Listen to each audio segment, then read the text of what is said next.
Bienvenida to Latina Literati, the channel for Latinas and the Latina friendly, where we discuss books, ideas, and places. And today we're at a magical place called Antigua Guatemala.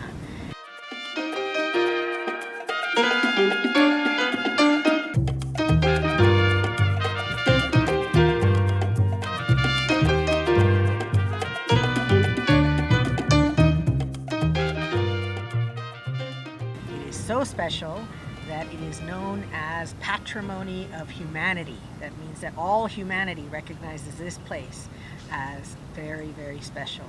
We're beginning today in the Cerro De La Cruz, which is the mountain of the cross. Here in Antigua, you literally step back in time. It's a colonial city, and 500 years ago, Antigua was established as the third capital of Guatemala.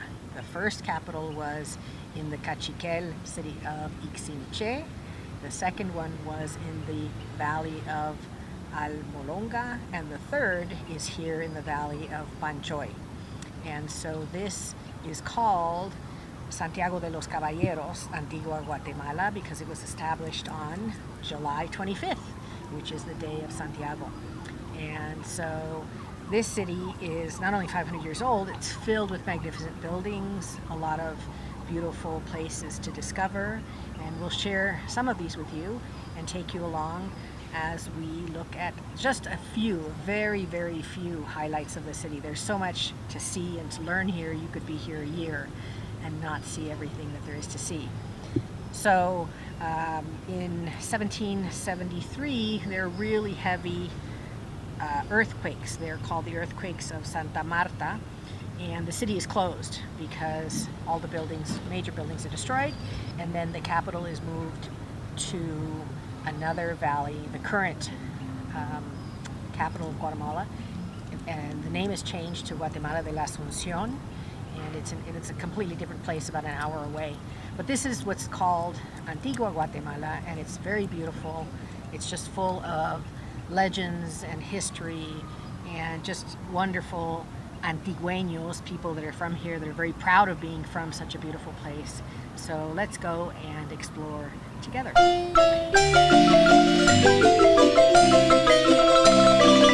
This is the most feminist public art in Guatemala. It may even be the most feminist public art in all of Central America. As you can tell, the mermaids are holding their breath as they're nourishing anyone who would like to be nourished, water. So it's one of my favorite pieces here.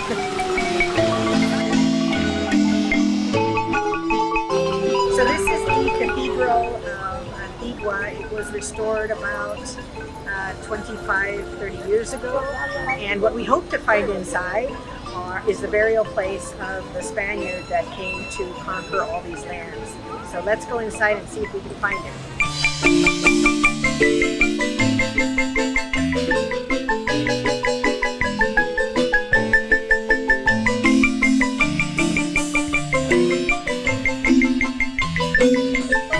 We have found what we're looking for, the Alvarado family.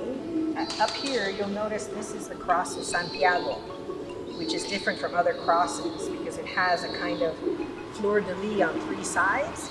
And so Santiago is the patron saint of Spain, and the city of Antigua was called Santiago de los Caballeros. So in here is where the remains at least were. We're not sure what's here now, but at least were, of Pedro de Alvarado, the Spaniard that really was a veteran. He was a veteran of the many, many conquering bloody campaigns. He helped in the conquering of Cuba. He then comes to Yucatan, Veracruz with Hernán Cortés and helps in the bloody wars there. Is then sent south with several thousand indigenous allies to take the great Mayan kingdoms. And so here in Antigua, we're very close to one of the kingdoms of the Cachiquel, which was called Incenso. That was the original capital. And so Pedro de Alvarado, very bloody. He was blonde and was therefore called the son of the sun.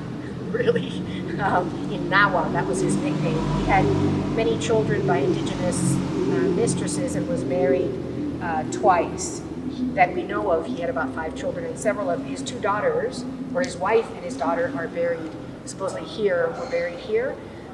Incredibly, his wife, Beatriz, is named governor of the area of Guatemala, or the Kingdom of Guatemala, which was from the middle of Mexico all the way down to Costa Rica.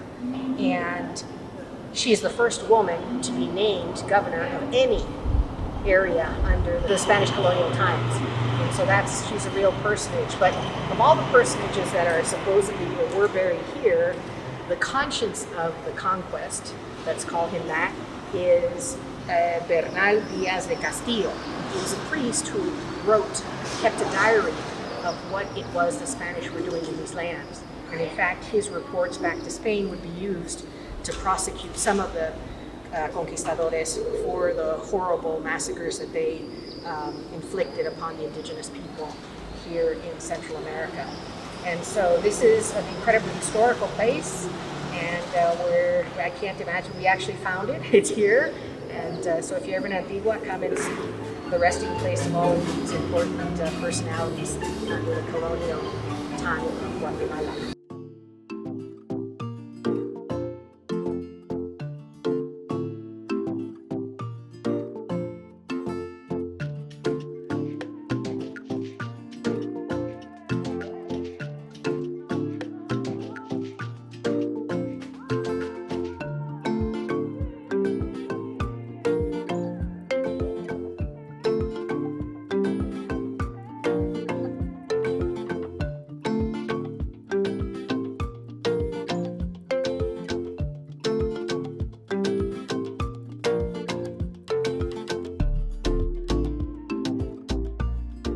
It seems like there are 2 crematoriums in this cathedral, underneath the cathedral.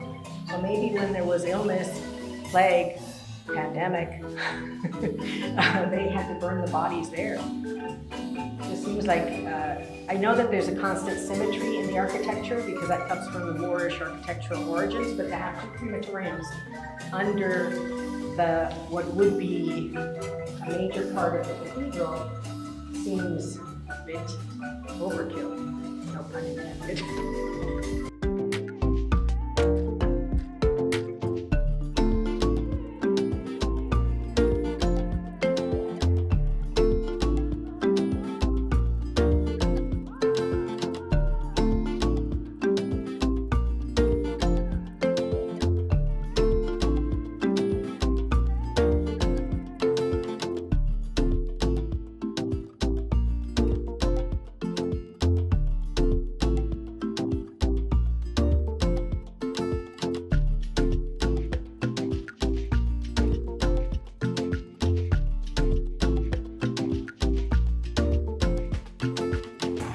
Because we're here in the beautiful city of Antigua, I wanted to recommend some really classic books about life under the colonial time in Guatemala. And so one of them is Patria del Criollo, which is a beautiful, magnificent novel with mystery and all sorts of things. And I'll, of course, make it available in the description box so you can click it. I'm not sure it's been translated. If it has been, I will also leave the English version.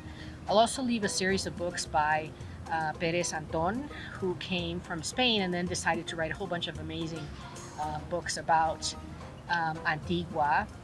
And so I'll also kind of do highlights of his books also in the description box. And I think some of his have also been translated. So if I find some in English, I'll include those in the description box. But there's so many books written about Guatemala because this place, Antigua, when it's established, is the center of economic, political, religious management of this entire section of the hemisphere. So from the middle of Mexico all the way down to Costa Rica, it was called the Kingdom of Guatemala.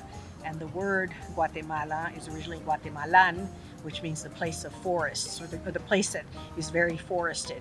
And these are actual words that come from the Nahuatl warriors that come with Pedro de Alvarado in his conquest of all of Central America. So it's quite interesting that many of the names used today are not actually Mayan names. They're names from the Nahua language of the warriors that accompanied Pedro de Alvarado. There's also a book on Mayan gods that I've been reading that I think is worthwhile, and that one is in English, so I'll make sure to include that.